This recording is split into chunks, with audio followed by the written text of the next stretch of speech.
Hello, hello. Um, this is the Angels in Politics broadcast, of course. I am the White Collar Goon, the creative and artistic manifestation of Angels in Politics, and I'm just bringing to you another message. If the picture or the photo or this video is a bit grainy, I apologize for that. It just might be the phone or it just might be where I am right now. Um, I am, of course, across the street. Well, I can't say of course, you wouldn't know. I'm across the street from the lab right now. The lab meaning the library. Um, and I just wanted to bring you, like, just this. Well, I would like to have a conversation with you before I get into it. So, um, I just came back from working. Well, yeah, volunteering. So it is a form of work, but at the local elementary school out here in Virginia Beach, and we work with young males between the ages of 10, 11, 9, 10, 11, so like fourth and fifth grade, and we play chess with them. It's a mentorship program, but with the game of chess, we try to mostly just talk to them about life and where they are in life and what they want to accomplish, and just hearing what they have to say, because of course listening is my currency. That's how I get paid, by listening and interfacing with individuals, and gleaning and extracting knowledge and wisdom from people of all ages. So I learn a lot from fourth graders and fifth graders, in the same way that you can learn from an 80-year-old or a 50-year-old, or somebody who is a bit more accomplished or esteemed or dignified, or um, who is wiser than you are. But so we talk about chess or we play chess, but I try to give them that information, that the strategies that you apply in chess, or those processes that are implemented in chess, or within a chess game, are applicable to everyday life. They are applicable to your relationships, or to your personal relationship, to your personal development. Just in any phase or any facet of life, you can apply systems, and that's what life is about: systems of synthesis, systems of synchronicity.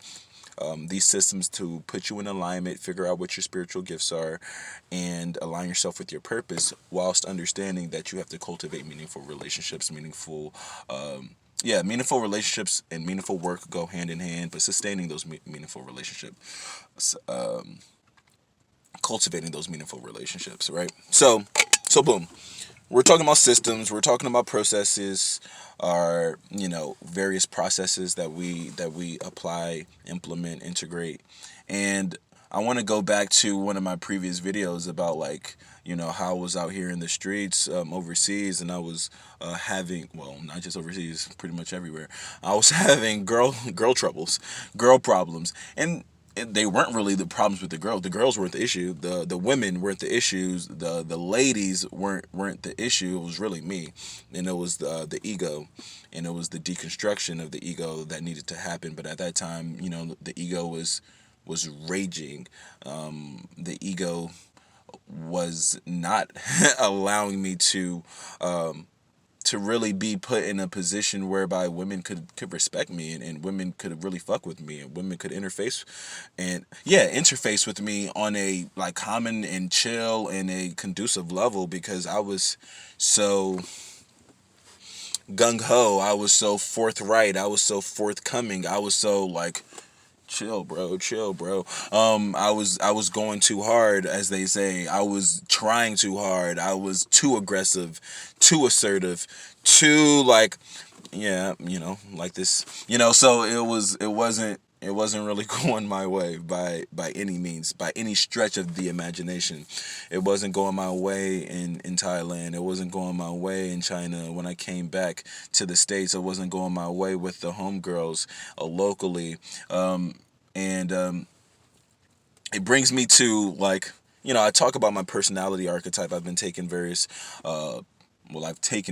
personality tests, and I've given you my the terms that aligned with my personality, or the adjectives we'll say, like campaigner and challenger, or conqueror, or tyrant. And this is a, conqueror and tyrant is really the terms that they use if you're not in, if you take your personality and you go on the other end of the spectrum. If you use your strengths for, maybe not so good purposes, it can be a tyrant. You can be a conqueror. But protector is a word meaning, well, we know what protector means, but maverick, nonconformist.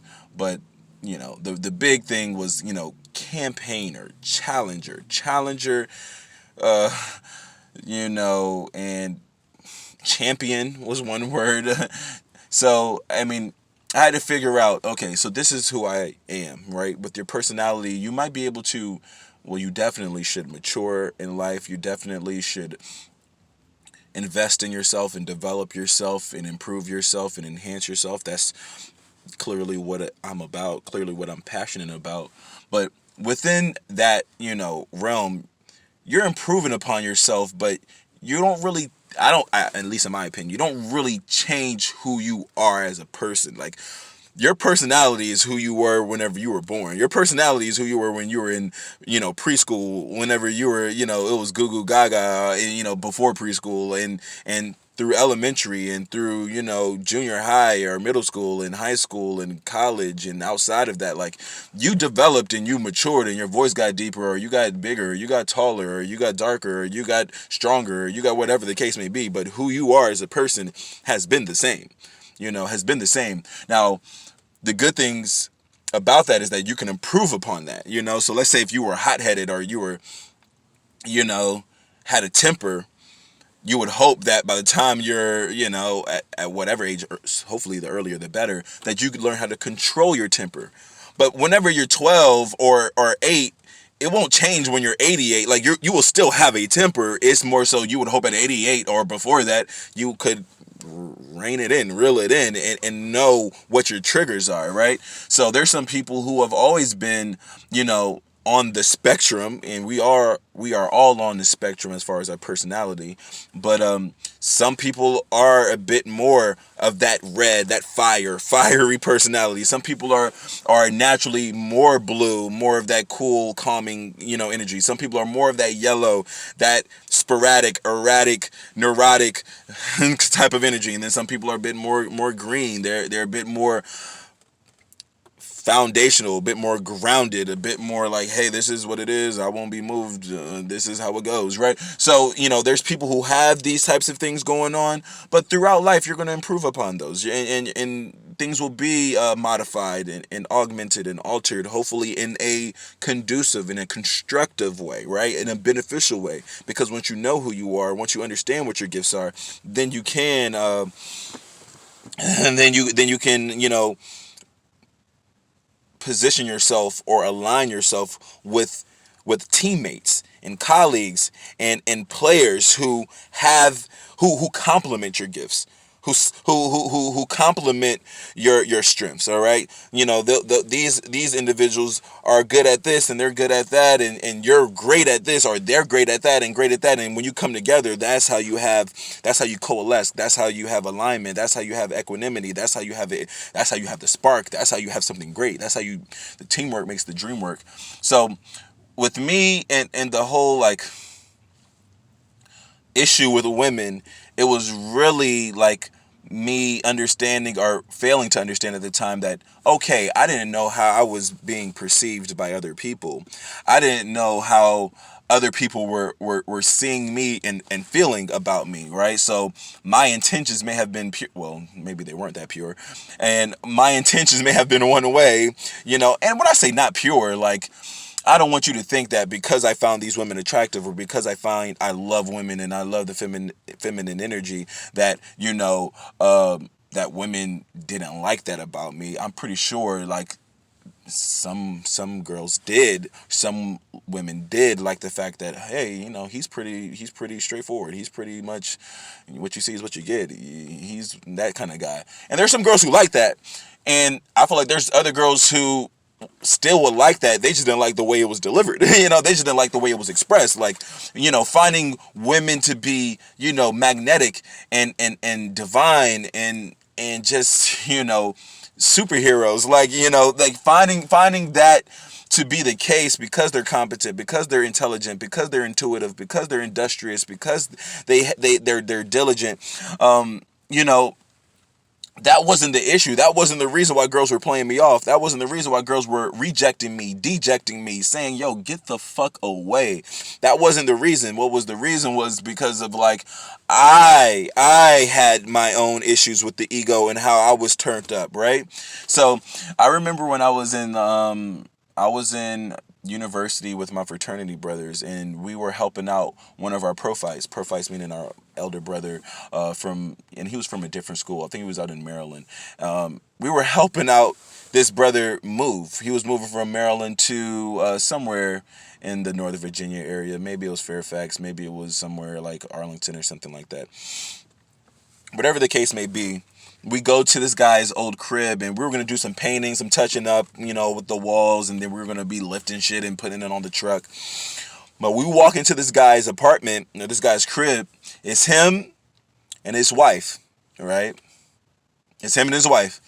His wife was beautiful. His wife was attractive. Even if you personally didn't think she was beautiful, or even if I didn't think she was, attractive, I mean, it's still a woman, and it was all of us brothers, and I mean, it was just guys, group of guys taking a car to help guys move. That was what the premise was. That was what the theme was. That was what the goal was. But here's this lovely woman whose house it was, sharing it with her husband. I remember walking in with my fraternity brothers. Everybody just walks in, and we're speaking to the guy, and we're just like, where do we go, how do we help, and in that sense of the that lane. And I remember coming in and seeing his wife and introducing myself, saying, hi, my name is Gabriel, and shaking her hand. And she was like, oh, nice to meet you, and so on. That was pretty much it. That was it. Just, hi, my name is Gabriel, shook her hand and kept it walking, right? And I remember my boy Juan laughing at me, shaking his head like, dude, we all just walked in. We just came in to help and work out. I mean, not work out, but lift the shit, do the job. But like you, Gabe, you're the only one that stopped and spoke to that lady. You're the only one that spoke to the woman. And not only did you speak to her, because she was younger, like I would say like, mid to late 20s, early 30s. Like we were young at that time, maybe like, 19, 20 at that time. And she could have been 27, 28 or something like that. And regardless, even if she was 38, even if she was 18, even if she was 88, like she was a woman. And I just remember coming in, introducing myself. But that was the thing. Like the joke was like, dude, like nobody said anything to her. Nobody mentioned her. Nobody did anything with her just because, hey, that's somebody's wife and she's there. But I felt like, to me, it just didn't make sense. It's like, I see this lady here, like, why not introduce yourself? I mean, we're in her house, like, we're helping her and her husband out. But it really speaks to who I am as a person, and it really speaks to the core, and it really speaks to, like, how I mentioned from, if you watch the videos, how I just have been as a person as a kid, in second grade, and how I was in fourth grade, and how I was in fifth grade, and how I was in kindergarten. I always liked girls. I always hung out with girls. As much as I hung out with guys too, there was never a time where I felt like I should shield or cover up or hide the fact that I'm attracted to girls and attracted to women, and I thoroughly enjoy and love their energy. So, that you would think, and it's not that you would think, my love and attraction and affection for women, that wasn't the issue whenever I was overseas. The issue was that because I am so that way, naturally that way, intrinsically to my core, I've been that way. It comes across as an outlier. You're an outlier, Gabe, because it's not like my fraternity brothers didn't like girls. I mean, all of them are like married now, or the majority of them. It's like, it's not that they didn't like girls. It was more so like they wouldn't have gone about it in that way. nor would they go about it like as directly as I do. You know what I'm saying? Like, another example, the first time I met one of my Neos is a fraternity brother who's in a who came after you, so one of the guys who we brought into the fraternity after I joined, and he remembers, he's like, yo, dude, like, the first time I met you, or the first time I heard about you, was when, I was in the dorm with said woman, this respective woman who was well fit, proper fit, like, well attractive on campus. She was really popular at the time, and I'm pretty sure she still is. And the first time he heard about me was when the girl was saying, yo, this dude Gabe is calling me, or called me, or texted me to come outside to meet him.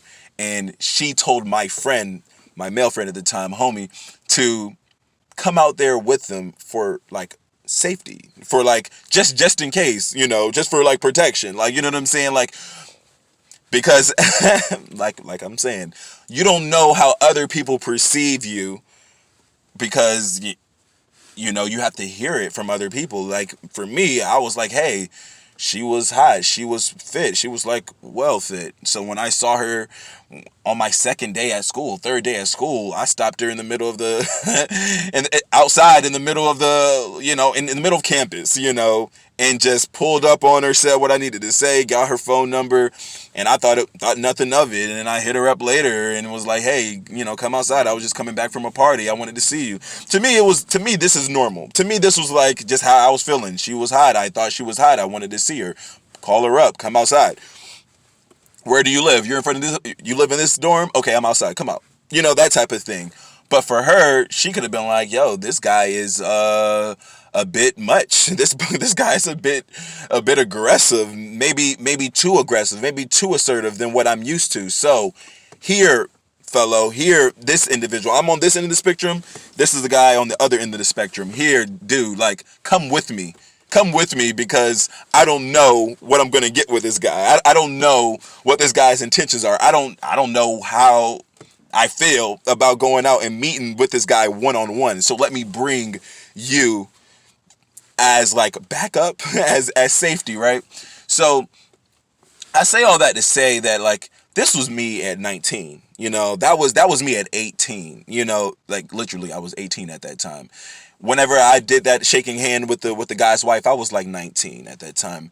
And whenever I speak about my issues, like having girls like rejecting me, dejecting me, not playing me off in the bars and stuff like that. How old are you when you're able to go to the bars? 21. All right, so from 22, 23, 24, 25, 26, 27, through these ages, through that window, I was finding out, like, by me being this way, it wasn't about the fact that I really appreciated the women. It wasn't about the fact that I really loved the women. It wasn't about the fact that I am girl crazy, as they will call it, or women crazy, or just you just love girls so much. It was like, yo, bro, like, you don't see that you are, like, through your personality archetype, you are like the challenger. You are like the maverick. You could be perceived as a tyrant. You could be perceived as somebody who is like intimidating, brother. You could be seen as somebody who's intimidating. So, like, with that it depends on what type of girl you're talking to. Most girls at that age, particularly between the ages of 18 through 29 or 30, they don't really welcome that type of behavior, because at that age, that's when a lot of women get married. That's when a lot of women have kids. That's when a lot of women settle down. So, not to say that they're looking to settle down every time they walk around, but when you're a guy like this, coming at them like this, what you do is you put off an energy that, one, you're not looking to settle down. One, you're not looking to be married to them. But two, you're looking like, yo, you're coming at me strictly for this one thing. And whenever you're 19, 20, 21, 22, 23, 24 as a woman, their mindset is, and they're pretty true by this, every guy on this planet wants this thing from me. Even when I'm 25, and it won't change when you're 35, and it won't change when you're 45. Maybe by the time you get a little bit more, seasoned, maybe their approaches might be different and they're going to be from different guys, but I mean, it still doesn't change. But like, that's what was off-putting to women. It's like, bro, like your friends, your peers, you stand out from your peers, because it's not like they don't like me. It's not like they don't think I'm pretty. They just wouldn't have stopped me in the middle of the street in broad daylight and asked for my phone number like that. They just wouldn't have come at me in the same type of energy like you came at me. So you have to understand that it took me a long time to understand it. It took me a long time to dissolve or deconstruct my ego. And I tell you, the ego is here. The ego is here. That's who you are. That's who your personality is. That's who your personality is. And I had to come to that understanding. And I'm happy that I'm there now. I'm happy that I'm still working on it. But it took a while to be like, yo, like maybe you should just, work on yourself. Maybe you should just and just allow things to happen, because maybe there were some girls who probably could have liked me at one point in time, but like maybe they didn't express it, because it's like, well, damn, Gabe, we can't make any kind of move on you, because you're always like, you're waiting for it, you're always on the go, you're always like, a girl can't walk in without you scanning her up and down and ready to go, ready to pounce, so it's like, this is the premise to the Disenchanted Wolf.